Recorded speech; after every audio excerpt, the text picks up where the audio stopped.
I'm here in Cebu Business Park, and today we will try a modern European restaurant recognized with the Michelin Bib Gourmand at the Michelin Guide 2026. Tara, explore natin. Tuki ka!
So, nag-order ako ng freshly squeezed orange juice.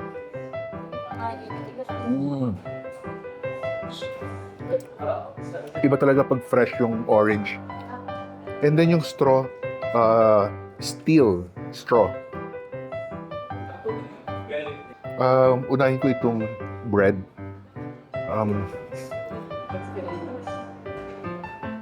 Mukhang masarap itong bread. Oh, ayan.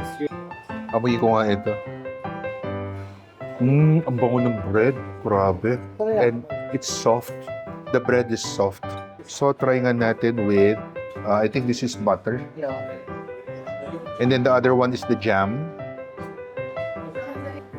Ang lambot ng kanilang bread. And then the smell.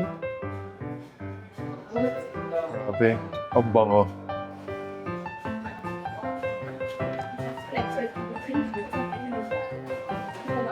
Sorry, ganun ako sumubo talaga.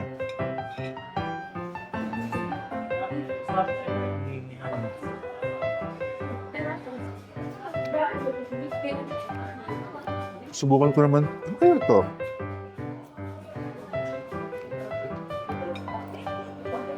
Okay.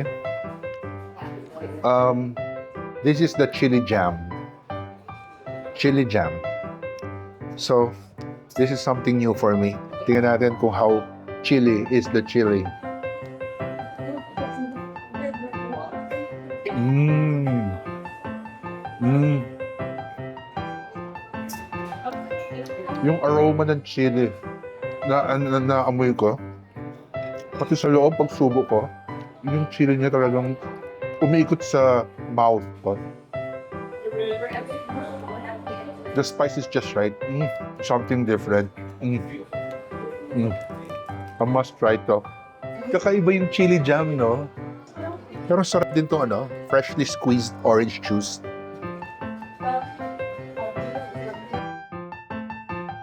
Try natin itong squid ink croquettes. Oops. Okay, like the texture of the croquette. Hindi naman siya nagbe-break. Oh, just look. Just look. Ayan.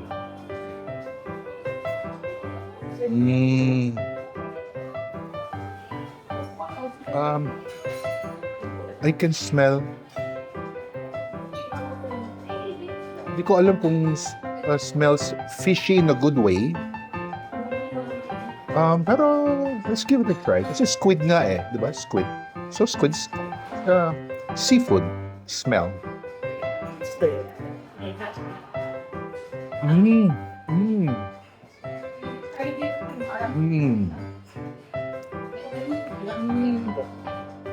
Yun ang masasabi ko. Yung outer skin niya, crunchy. Yung sa loob, soft. Tama-tama yung softness niya. Hindi to the point na iba kasi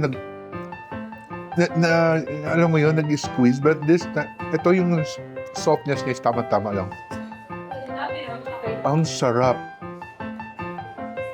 Kakaiba, something different.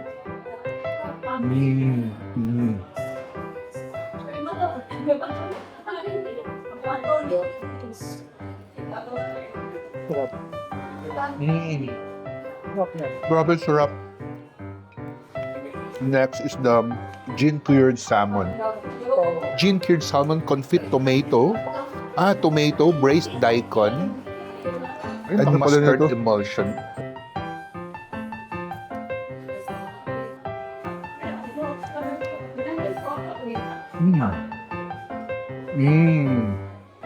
You really have to eat it pag sabay-sabayin ninyo. Maghahalo yung lasa niya in a nice way. Those separately. Pero grabe, nag-aagawan siya ng lasa. Meron siyang lasa ng asin. I think coming from the daikon. And the mustard.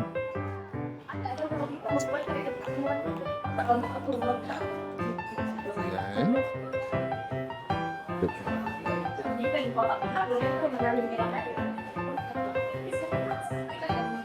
May seremonya tayong gagawin.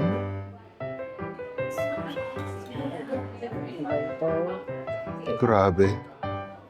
Wow.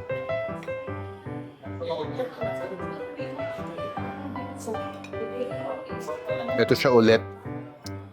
Ang laking subo nito.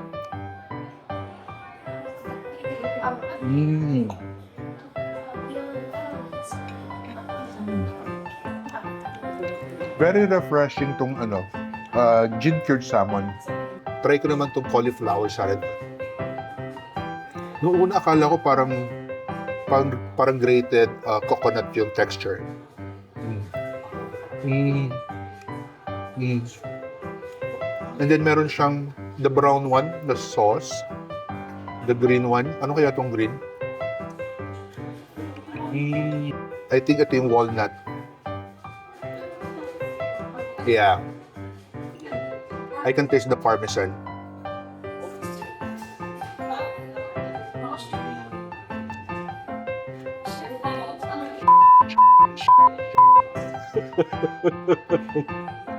Ang sarap.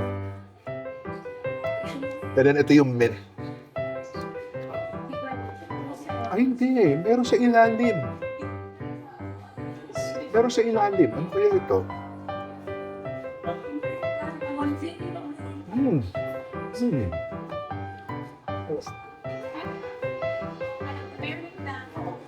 Meron siyang mahaba-haba eh. Oh. Sarap. Ah, The cauliflowers. I think that's the cauliflower. Kasi nakain ko yung ibabaw yung parmesan. Nakain ko yung parmesan. So, nasa ilalim. I think that's the cauliflower. Sarap oh. My God. Kunin mo na lahat.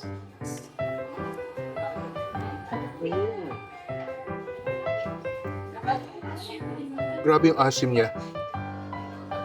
Ah, sarap. Ito yung mint. Sinamahan ko na rin yung brown.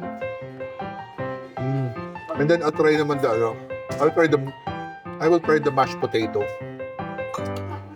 Mashed potato.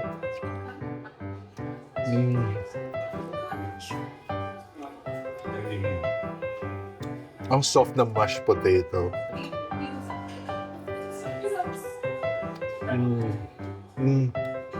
The sauce. Sweet. So, slice na natin itong grilled pork.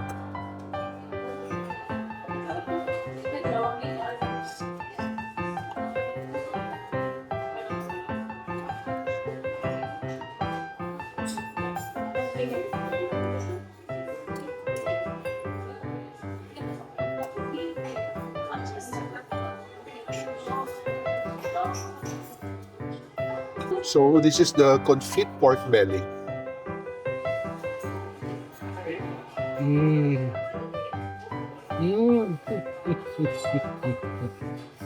Ang sarap.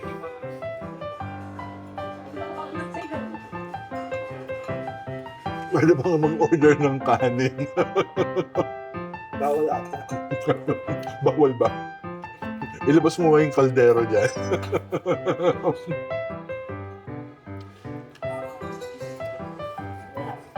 Ilabas ang kaldero. Ito sarap. Oh my God. Rap will enjoy this. Ba't palagi na lang rap?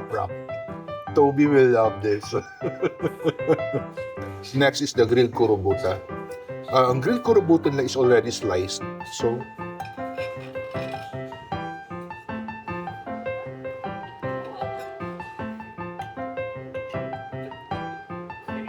ano kaya ito?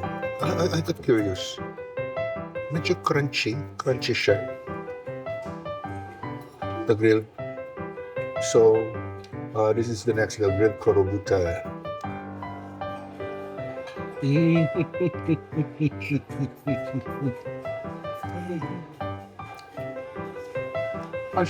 Ang sarap itong pork kurobuta. Kung itong confit pork belly is already great, eto, grilled kurobuta, super great. Promise. Yung labas niya parang may crunchiness na lutong na ang sarap. Yung, ano sabihin yun? Meat parang tutong na, Outside. Inside is tender. ang sarap. Wow.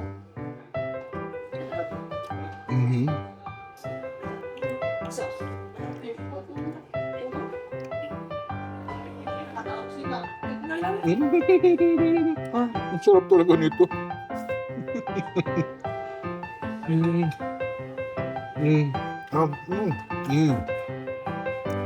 This is my favorite. Hindi ako nagsisi na in-order natin to. It's good na we order this one. The grilled kurobuta. Malalasahan nyo talaga yung grilled.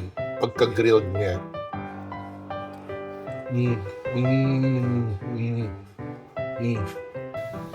Sige. So, I'll slice the... Oh, parang chocolate mousse. Ang tumutulo, oh. Oh! Nag-break na siya. Wow. I don't think we need to make transfer pa. So, yan, oh. Parang yung molten chocolate oozing with yumminess. So, this is the chocolate malu.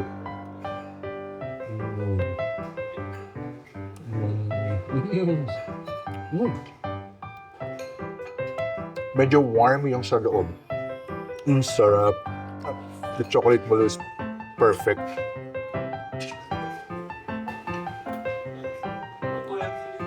Wow.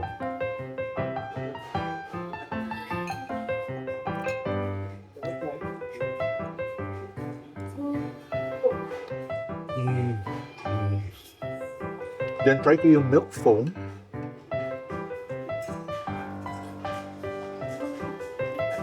Ito yung milk foam. Yung texture niya. Oh. Just look at the texture. Mm.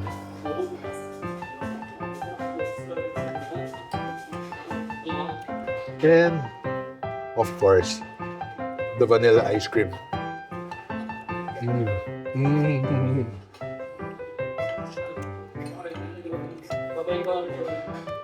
Yung bits of chocolate, ang sarap din.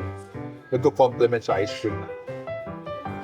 So guys, if you're in Cebu, I highly recommend kumain kayo dito sa The Pig and Pong. Masarap yung food niya. Promise, hindi kayo magsasisi. So ang tawag dito sa space kung saan kami kumakain is the booth. Booth ang tawag dito kasi parang nasa booth ka nga naman. And mas gusto ko kumain dito sa booth kasi may privacy ka. Pero meron din silang other tables inside, meron din sa bar, and then meron din silang function room for privacy. Don't forget to subscribe, like, and hit the bell for new video updates. Thanks for watching!